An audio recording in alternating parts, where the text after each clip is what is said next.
Yes, so today we are going to discuss seed and fruit.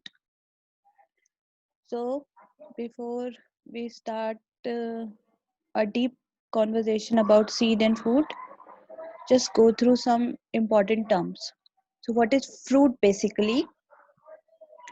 It is the enlarged and ripened ovary, the ovarian wall forming the fruit wall and closing the seed.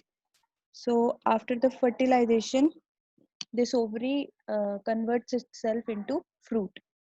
Rest all the parts of the flower shed off, like stigma, style, petal, sepal, androecium. Everything shed off after fertilization since their function is just up to fertilization. After fertilization, it's ovary whose function begins. Okay, so ovary converts itself into fruit. Then fruit wall is known as pericarp. So pericarp is basically made up of ovarian wall, and it is made up of three distinctive layers: epicarp, mesocarp, and endocarp. So if we take the example of a true fruit, that is mango. So that's why I was late. I was busy doing this for you people. So these are the parts of mango. So this is outer cover of mango, green color cover. It is actually the epicarp, the outer layer of ovarian wall or fruit wall or pericarp. Then the edible part of mango, that sweetened part, it is actually the mesocarp, the middle layer of pericarp. And this stony part is actually the endocarp. So all these three are the part of pericarp or fruit wall. The seed actually enclosed inside this stony endocarp. So this is actually the seed. And since mango is a dicotyledonous seed, so this seed is made up of two cotyledons. Okay, so pericarp is made up of three distinctive layers: epicarp, mesocarp, and endocarp. Then seed, what is seed? It is actually the ripened ovule. Ovule, which consists embryo sac, which consists female gametophyte. So that ovule, after fertilization, converts itself into seed, and this seed contains embryo which develop into a new plant. So if I go back to the diagram of ovule,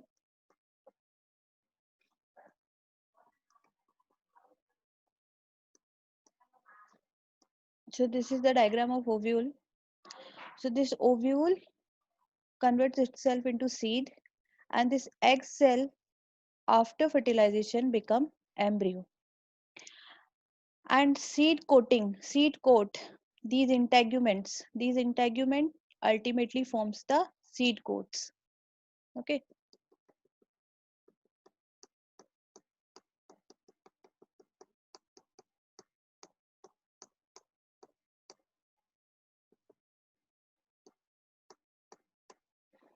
So seed is a ripened ovule. It contains embryo which develops into a new plant. And seed coat is a protective covering of seed formed by the integument of the ovule. This seed coat is mainly made up of two layers, testa and tegmen. Testa is the outer tough layer and tegmen is the inner soft layer. Then what is a grain? So grain as found in maize, wheat, rice. So these grain actually they are fruit in which fruit wall and seed coat are fused. So grain is not the seed, rather it is a fruit in which fruit wall and seed coat are fused together to form a protective layer. So is this slide clear to all of you? So fruit is the ripened ovary, as we already discussed that after fertilization ovary becomes fruit. Then fruits are of uh, three types. If we classify the fruits, they are of three types: true fruits, which are also known as eucarp, false fruit, and parthenocarpic fruits. So true fruits are the fruits which develops from the mature and ripened ovary after fertilization. So this mango is a true fruit because it develops from the ovary after fertilization. Then what is a false fruit? A false fruit is formed from the other part of the flower rather than the ovary, special receptacle or thalamus, like strawberry and apple. So the edible part of apple, it is made up of thalamus, and the non-edible hard part, center hard part, which contain the seed, that is actually developed from the ovary of apple. So these kind of fruits which are developed from thalamus or some other part of the flower other than ovary, they are known as false fruit. Then what is a parthenocarpic fruit? So parthenocarpic fruit is a fruit which developed from ovary without getting fertilized. So without the process of fertilization, when fruit develops from ovary, that fruit is known as parthenocarpic fruit. And since they are developed without fertilization, so they are seedless fruit. So this picture clarifies the part of fruit to all of you. Is this clear, everyone? So on the basis of the seed is classified on two bases, on the basis of present cotyledon and on the basis of presence or absence of endosperm. So on the basis of cotyledon, the seed is of two types, monocotyledonous seed and dicotyledonous seed. So a monocotyledonous seed contains one cotyledon, example maize, and a dicotyledonous seed contains two cotyledon, example pea, gram and bean. Then on the basis of endosperm, whether it is present or absent, the seed again are of two type, albuminous or endospermic seed and ex-albuminous and non-endospermic seed. So endospermic seed or albuminous seed is that seed in which cotyledon are thin and membranous. So the basic function of cotyledon is to provide nourishment to the growing embryo. And when the cotyledon are thin and membranous, then the nourishment function is performed by the endosperm layer. So that these kind of seed, when the cotyledon are thin and membranous, so endosperm provide the nourishment to the growing embryo.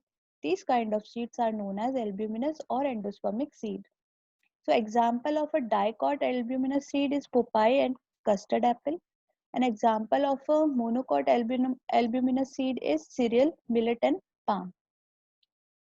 Then ex-albuminous or non-endospermic seed are those seed in which the nutrition function is performed by the cotyledon when cotyledon store food and become thick and fleshy. So these kind of seeds are known as ex-albuminous or non-endospermic seed. Example of a dicot ex-albuminous seed is gram, pea, mango and mustard. An example of a monocot ex-albuminous seed is Vallisneria and orchid. So is this clear? This diagram shows the structure of a bean seed. So this is the external view and this is the internal view of a bean seed. So if we go through the terms, seed coat, as I told you, seed coats have two layers, testa and tegmen. Testa is the hard outer covering and tegmen is the thin inner layer. So this hard outer covering, it is testa, and inner is tegmen. This thin inner layer is tegmen. Then hilum. So this scar on the concave surface of the seed, this scar, it is known as hilum. So it represents the place where the ovule was attached to the ovary. So this seed is developed from the ovule only. So this hilum is a rudimentary scar which is present as the mark of attachment of this ovule to the wall of ovary. Then micropyle. This is micropyle. So when we studied ovule, we read about micropyle also. This micropyle marks the opening through which pollen tube entered the ovule. And now in the seed, it performs two functions. So first of all, seed absorb water through this micropyle and diffusion of respiratory gases. Since the growing embryo respires frequently, so that respiratory gases diffusion is done through this micropyle. Then embryo, this inside is embryo. So this is embryo, it consists of two parts, plumule, the upper one is plumule and the lower one is radicle. So what is epicotyle and hypocotyle? See, where this embryo is attached to the cotyledon, this is the center axis. From this center axis, the above part is epicotyle and the lower part is hypocotyle. Let me draw a rough diagram for you people. So suppose these are the two cotyledons and this is the point, this is the growing embryo. So this is the center axis where two cotyledons are attached to each other. From this central axis, the upper part below plumule, this upper part is epicotyle and lower part above radicle, this is radicle. So lower part above radicle, this part is known as hypocotyle. Okay, so these are the parts of a embryo: plumule, epicotyle, hypocotyle and radicles. And these two are the cotyledons. So these cotyledons are fleshy, they are rich in food and they provide nourishment to this growing embryo. So is this clear? This slide is clear, all of you? Yes, ma'am. The next is maize grain. So this maize grain,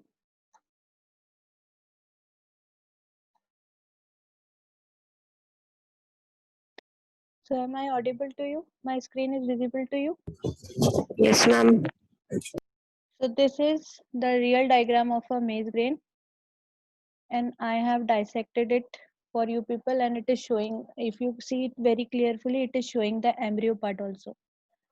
So as I told you, what is a grain? In a grain, seed and fruit wall are fused together. So this yellow part is actually the endosperm part, and this white part shows the embryonic area of the grain. So when we cut this in a longitudinal manner, so this is how it looked like from inside. So this is actually the growing embryo. Can you see this growing embryo? Where my pointer right now? Can you see this growing embryo? Yes, ma'am. So this is the diagram how we represent a maize grain. So in this diagram, this first